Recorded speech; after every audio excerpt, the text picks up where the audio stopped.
Sumpah selingkuh dia. Ah, bisa nggak ya? Kok bisa diselingkuh? Sumpah. Sama siapa diselingkuh?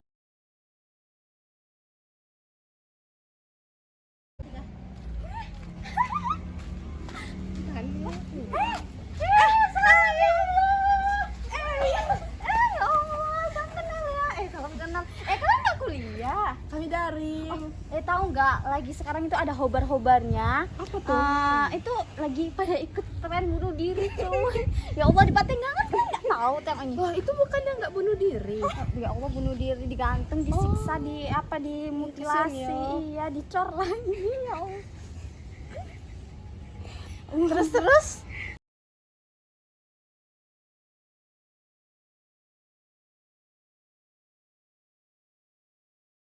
Tadi tuh kan aku lihat banyak masyarakat di sana kumpul-kumpul kayak musyawarah gitu. Jadi aku tuh berpikir kan, ayo ya ada mata kuliah pendidikan masyarakat kan kamu. Jadi aku pengen tahu itu apa sih pendidikan masyarakat tuh gitu. Oh, pendidikan masyarakat. Pendidikan Iya. masyarakat itu, iya aku lagi kuliah pendidikan masyarakat sekarang. Iya, pas banget. Iya pas. Jadi pendidikan masyarakat itu tuh orang-orang taunya tuh pendidikan non formal. Tapi pendidikan non formal ini terstruktur, terus punya jenjang-jenjangnya juga. Kalau pendidikan formal tuh kan kayak TK, SD, SMP, sama kayak kita kan, perguruan tinggi kan. Kalau pendidikan masyarakat nih dia tuh lebih ke pendidikan yang ada di masyarakatnya gitu, kayak pendidikan itu yang di luar sekolah gitu kayak pendidikan anak usia dini, pendidikan pemuda, pendidikan banyak lah. Tapi tujuannya itu tuh untuk mengembangkan kemampuan peserta didik. Jadi peserta didiknya nih sebenarnya semua masyarakat ya yang butuh pendidikan yang fungsinya tuh sebagai pengganti, penambah ataupun pelengkap pendidikan formalnya dia. Jadi pendidikan masyarakat ini ada tuh untuk mendukung tentang pendidikan sepanjang hidup. Oh gitu. iya. Terus alasan kamu ngambil mata kuliah ini apa gitu? Baru manfaatnya itu apa gitu? Aku pun kurang tahu gitu ya, makanya aku nanya gitu. Banyak lah manfaatnya. Alasan aku ngambil mata kuliah ini juga banyak sih. Kan pendidikan masyarakat ini ada landasan filosofinya. Jadi landasan ini tuh jadi acuan, jadi pedoman untuk mengembangkan dan memperdayakan program-program yang ada di pendidikan masyarakat gitu. Program-program ini tuh kalau diberikan kepada peserta didik kan masyarakat nih. Kalau diberikan kepada peserta didik tuh bisa membantu mereka memilih dan mengembangkan sikap sosial mereka sesuai Pancasila. Kita kan negara Pancasilais ya. Jadi mereka tuh punya bakal pengetahuan, punya bakal keterampilan, kecakapan hidup. Jadi manfaat aku ngambil mata kuliah ini tuh aku tahu dong apa yang akan aku berikan kepada mereka besok gitu. Terus pasti kan ada tuh karakteristik gitu. Nah itu apa aja sih gitu? Oh, karakteristik mata kuliah ini itu tuh ada 3. Yang pertama tuh pendidikan masyarakat sebagai proses perubahan sosial. Ini tuh maksudnya tuh tentang teori-teori dan praktik dari pengembangan masyarakat melayani cita-cita masyarakat tuh supaya lebih setara gitu. Itu kan yang pertama. Yang kedua itu ada pendidikan masyarakat sebagai pendampingan dasar pendidikan di masyarakat.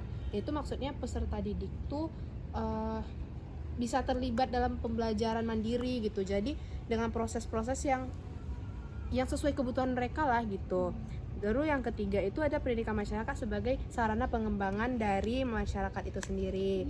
Di sini tuh akan diangkat isu-isu kesenjangan sosial kayak tadi kan ada orang bunuh diri kan.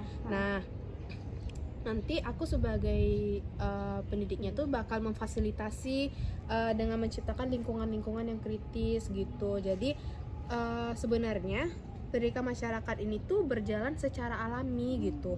Jadi alaminya tuh terfokus dengan memberikan dukungan untuk kesuksesan pembelajaran melalui proses bimbingan dari aku tadi, pendampingan sama open balik kayak kita lagi ngobrol gitu.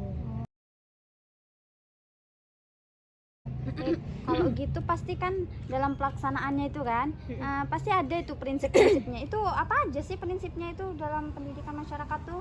Prinsip masyarakat itu sebenarnya ada banyak. Yang pertama itu ada lifelong learning. Itu maksudnya sepanjang hidup tuh kita membutuhkan pembelajaran. Kan sepanjang hidup tuh kan membutuhkan pendidikan kan. Jadi tanggung jawab untuk memberikan pendidikan itu dari segala fasilitas. Maksudnya itu kayak bisa dari pemerintah, bisa dari lembaga swasta, bisa dari masyarakat itu sendiri atau badan publik yang memberikan kesempatan belajar bagi yang belum pernah nyoba pembelajaran secara formal. Jadi kan masyarakat ini kan luas ya, jadi kan kebutuhan sama latar belakang itu beda-beda, jadi kayak menyesuaikan gitu. Itu kan yang pertama, prinsipnya itu pendidikan itu berlangsung seumur hidup. Yang kedua ada keterlibatan komunitas. Mau duduk gak? Oh, boleh ayo. Lagian juga, capek capek, kan? kayaknya Iya, panjang nih panjang permasalahan banget. ini. Lagian aku pengen tahu juga gara-gara kumpul masyarakat sana tuh kan tadi, makanya inget jadi keinget pendidikan masyarakat tuh apa gitu. Jadi tadi kan yang kedua apa tadi? Keterlibatan Iya, masyarakat keterlibatan ya. masyarakat. Jadi tadi tuh. maksudnya tuh masyarakat ini tuh harus terlibat gitu. Kalau nggak terlibat gimana mau mulai pembelajarannya? Jadi artinya tuh semua orang tuh bisa dapat berpartisipasi dan memiliki kesempatan yang sama untuk belajar gitu. Yang pertama ada pembelajaran seumur hidup, yang kedua ada keterlibatan masyarakat, yang ketiga tuh ada sumber daya yang efektif. Sumber daya efektif nih maksudnya tuh setiap masyarakat, sumber daya yang ada di setiap masyarakat tuh digunakan secara maksimal gitu untuk memenuhi beragam kebutuhan. Kan kebutuhannya beda-beda, jadi kita tuh memanfaatkan segala sumber daya yang kita perlukan itu secara maksimal untuk kepentingan semua anggota masyarakat itu sendiri. Oh, berarti pendidikan masyarakat itu termasuk pendidikan non formal atau formal aja gitu? Apa ada bedanya gitu? Coba jelasin dulu. Aku kurang Pendidikan paham tuh gitu. ada 3 loh, ada informal, ada formal, sama non formal. Kalau formal kan yang ada ada sertifikatnya dari pemerintah kan, LTK, SD, SMP kayak gitu kan. Kalau informal ini, kalau non masyarakat, pendidikan masyarakat ini kan non formal. Jadi kan non formal nih, tapi dia tuh terstruktur dan punya jenjang-jenjang lagi gitu. Jadi pendidikan non formal ini tuh sebenarnya diselenggarakan untuk warga masyarakat yang membutuhkan layanan pendidikan sehingga bisa jadi penambah, bisa jadi pengganti atau pelengkap pendidikan formalnya dia gitu. Contoh-contohnya tuh kayak kelompok bermain, tempat penitipan anak, itu juga pendidikan non formal. Lembaga-lembaga khusus, sanggar, baru ada majelis taklim, itu tuh pendidikan non formal gitu. Tadi itu kan pendidikan non formal. Pendidikan formalnya kan tahu. Pendidikan informal nih dia tuh pendidikannya tuh kayak pendidikan non formal juga, cuman ini tuh nggak ada sertifikat atau lisensi kalau lulus. Pendidikan informal nih lebih dari orang tua gitu, dari lingkungan keluarga dan sekitarnya gitu. Jadi pembahasannya pun beda. Kalau pendidikan informal ini kan kayak gimana orang tua kita ngasih pendidikan ke kita gitu kan, tentang agama, tentang moral gitu kan, tentang etika gitu kan.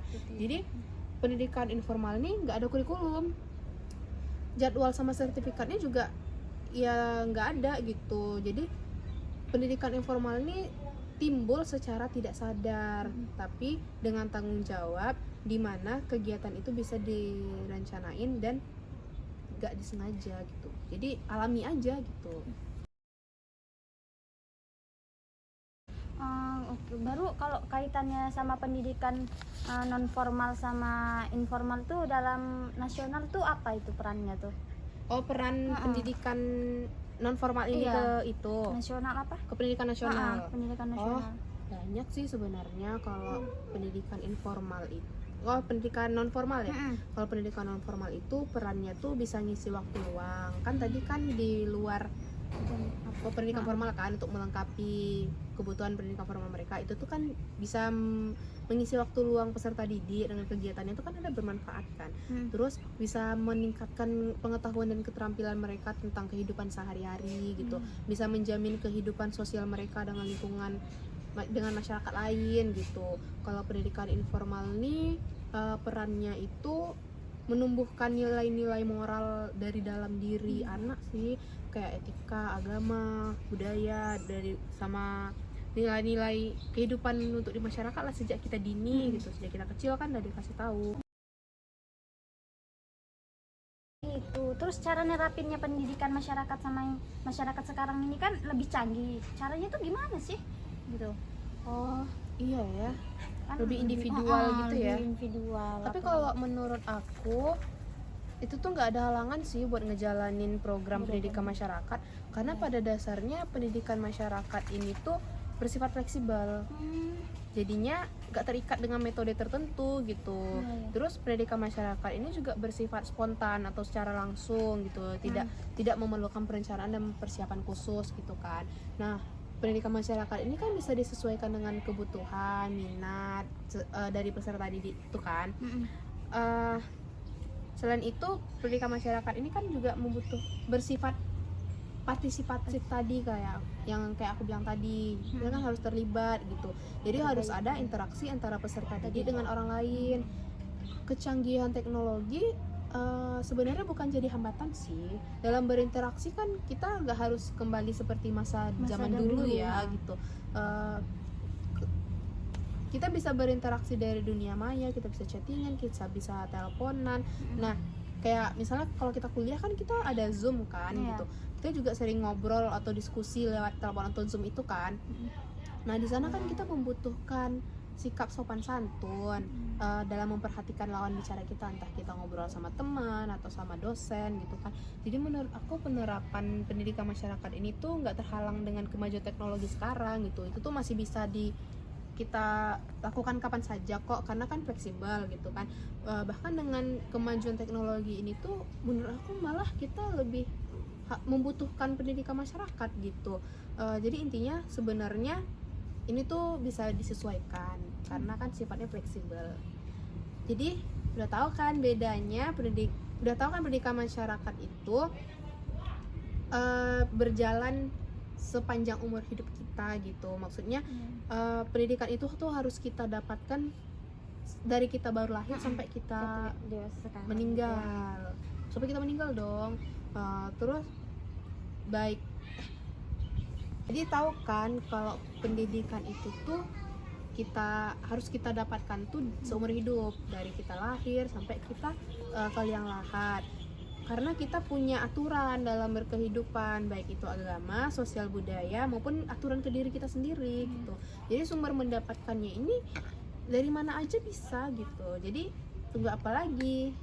Ayo kita belajar karena kita butuh pendidikan. Iya, jadi ya kan aku kan dari beda jurusannya kita kan, aku kan pendidikan seni rupa, jadi kurang tahu kenapa sih masyarakat nih kumpul-kumpul, jadi pengen tahu kan kalau kawanku kan ada gitu juga PLB, apa sih pendidikan masyarakat, cuman nggak jumpa aja semalam tuh kan, jadi jumpa kamu ramai sekarang. Berarti udah ngerti dong. Ya makasih ya, sekarang itu gimana aku udah tahu gitu pendidikan masyarakat itu pembagiannya gitu, prinsip-prinsipnya, manfaatnya itu apa aja gitu. Jadi makasih. Berarti mau dong mendapatkan pendidikan sampai tua, sampai iya kan.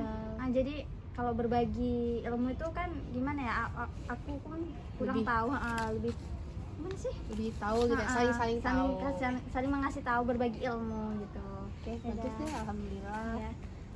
Ya udah, makasih ya Rami. Saya mau pergi dulu, dah. Udah ada kuliah ya? Iya, lagian daring, ditunggu teman di sana. Oh ya udah. Oke, dadah.